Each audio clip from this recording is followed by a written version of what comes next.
Y veamos qué es lo que tiene para nosotros esta semana la doctora Leticia Calderón Chelius. Vamos a ver. Braulio, querido, ¿cómo estás? Muy buenas noches. Oye, pues les mando un saludo a todos y déjame que te cuente que quiero platicarles en esta ocasión de un tema del que casualmente y por cosas de la vida yo lo he estudiado y acompañado desde hace mucho tiempo y tiene que ver con el tema de los votos de los mexicanos que radican en el extranjero. Y fíjate que por ahí te va el asunto.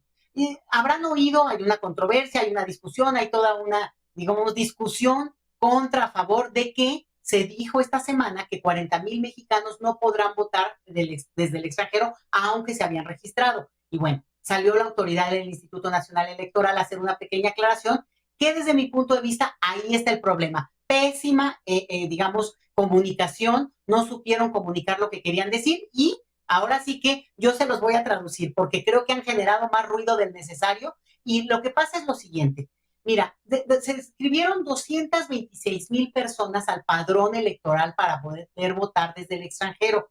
Y la autoridad electoral encontró en esta revisión que hacen en esta etapa en que se tiene que revisar todos los padrones, ¿eh? No creas que solo el de los mexicanos desde el extranjero, encontraron inconsistencias que les brincaron y empezaron a rascarle y encontraron, por ejemplo, que había una anomalía en términos del número de registros que se habían hecho desde una misma dirección. También empezaron a ver que había direcciones que no existían, revisaron la documentación de una dirección y que después vieron que no vivía ahí la persona, incluso se hicieron visitas físicas a algunos domicilios de manera aleatoria y empezaron a encontrar, digamos, a jalarle el estambre y a encontrar que esas anomalías que ellos dictaminan en 40,000 aproximadamente, un poquito menos, pues que tendrían que revisar y que en todo caso mostrar que es la persona, el domicilio está bien, es correcto, la firma, que es otro dato que brincó mucho, es que habían tomado la foto de la firma de la credencial, pero no la firma. Entonces, son detalles que obviamente son horribles, son engorrosos,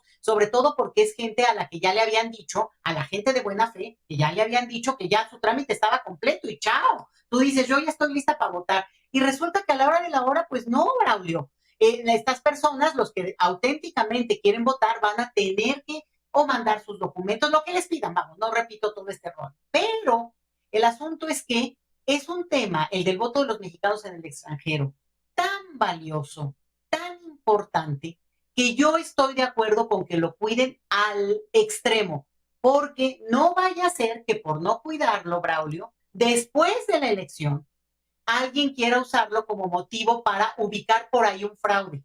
Y aunque es un número menor respecto a los 100 millones de mexicanos que vamos a poder votar, bueno, y de los que realmente votemos igual van a ser millones de personas, el detalle es que no faltará el listillo que quiera decir y que quiera impugnar toda la elección porque encontraran alguna anomalía desde el extranjero. Entonces, me parece muy bien que le pongan una revisión con lupa, si hay alguna cuestión que no es clara, que la aclaren.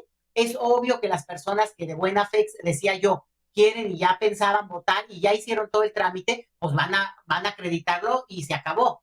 Tienen hasta el 5 de mayo, o sea que tampoco es para mañana, pero mejor que se apuren porque ya sabes que eso fue parte del problema, que todo esto se dio en los últimos días que tenían para registrarse y entonces, pues un número que no tenían todavía previsto de miles de personas entraron en esta revisión porque pues, de repente tenían 200,000 y de repente ya tienen mucho más. Y bueno, pero déjame ir a un punto un poquito más complicado. ¿Qué es lo que pasa con el voto de los mexicanos en el extranjero? Por lo cual se han manifestado tanto la candidata de la oposición como la candidata digamos, de Morena, o Morena, Partido Verde, PT, Claudia Sheinbaum, Xochitl Gálvez, ¿no? ¿Cómo se han manifestado? Bueno, mira, las dos no tienen razón.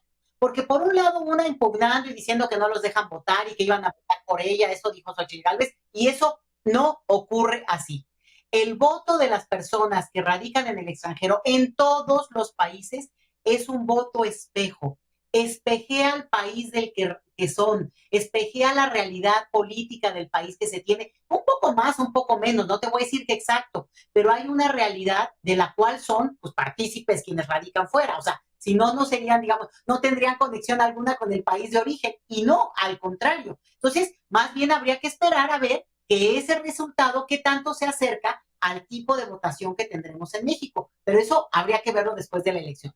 Te viene la otra, Claudia Sheinbaum diciendo que están de 40 millones de mexicanos. No, ciudadanos mexicanos con posibilidad de votar, tenemos 1,5 millones porque son quienes tienen una credencial para votar desde el extranjero.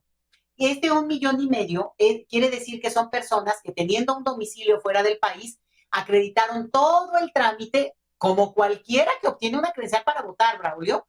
Hay que ir a las oficinas, en este caso no los enredo, pero es un trámite que se hace por internet, bla, bla. Bueno, ya que tienes la credencial, ahí tienes que registrarte y después darte de alta en el padrón electoral. Entonces, claro que es engorroso, sobre todo porque es en un periodo muy corto. ¿Cuál es el detalle? Que nosotros hacemos lo mismo, nada más que nosotros lo hicimos, en mi caso, hace muchos años y simplemente corroboro que siga estando, bueno, la verdad es que muchos ni corroboraron, no sé, tendría que corroborar que estoy en el padrón electoral y el día que vaya a la casilla, efectivamente esté ahí mi foto, porque esa es parte de la cosa, que por ley nosotros sí tendríamos que hacer esa revisión, ¿eh? Ojo con esto, pero bueno, el asunto es que en el caso de los mexicanos en el extranjero, en un corto tiempo tienen que hacer todo el trámite que en realidad uno hace a lo largo de los años, o ya hiciste y no repites. Y aquí entra un tema que efectivamente la autoridad electoral debe revisar. Se les ha dicho mucho, pero bueno, como que oyen y luego no oyen. Y es, entre otras cosas, ver de qué manera el padrón electoral simplemente queda resguardado de una manera absolutamente protegida y no tiene que repetirse en la siguiente, en la elección intermedia o la siguiente elección presidencial y concurrentes, porque eso es lo que pasa hoy en día, que se tiene que desechar, digo, de una manera legal y con todos los procedimientos, pero se tiene que desechar el padrón electoral y eso implica, Braulio, que en las siguientes elecciones, otra vez, la persona que quiere votar, aunque ya tenga la credencial, tiene que volver a registrarse y darse de alta en el padrón electoral. Es obvio que para la gente eso es una monserga. Si nosotros lo tuviéramos que hacer estando en el país, pues la verdad es que todo el mundo estaría protestando. Entonces, eso es lo que pasa. Ahora, de eso a que hay muchos más millones de mexicanos que podrían votar, eso es totalmente cierto.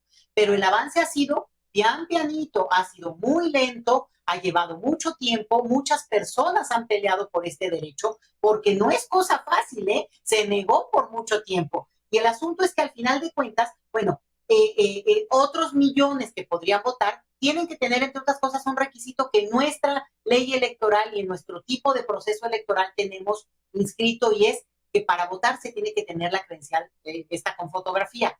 Se intentó que se acreditara que un mexicano radicado fuera pudiera acreditar, por ejemplo, con la matrícula consular que en Estados Unidos tienen millones de personas.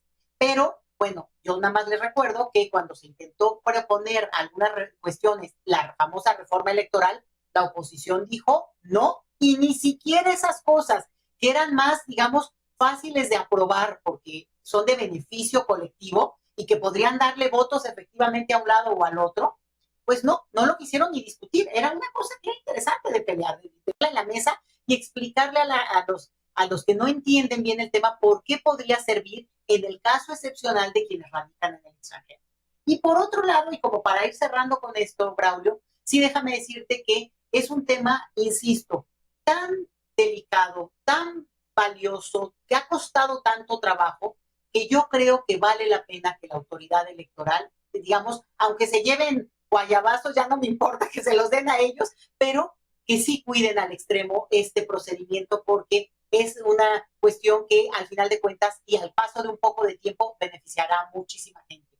Tenemos hoy 226,000 personas inscritas, de las cuales 40,000 deben hacer esta revisión, aunque no la revisaran todos. Bueno, yo sí creo que vamos a estar sobre las 200,000 personas, que eso ya va a romper récord de participación, sí, y solo sí, aquellos que se inscribieron y que realmente se aventuraron ya sabes, sacar la credencial, registrarse y luego inscribirse en el padrón electoral, de una vez cierran todo el círculo y votan. Ojalá lo hagan, Braulio, ojalá quienes nos están oyendo, además, el voto chilango es importantísimo porque nosotros tenemos además un diputado chilango, ¿eh? Y ahí hay toda una discusión y controversias. Pero ese sería el comentario. Creo que desde otra lógica a lo que se ha oído, incluso por la gente malqueriente y bienqueriente de una y otra tendencia partidista. Pero la realidad, lo que yo te estoy comentando, es más técnico y en ese sentido, pues me aparto no solo de los partidos, sino del mismo INE y Dios me libre en ese sentido, pero sí creo que en este momento vale la pena, digamos, que quede claro cómo está esta controvertida discusión de la semana, Abraham. Te mando un abrazo muy grande y saludos a todos, como siempre, hasta la próxima semana.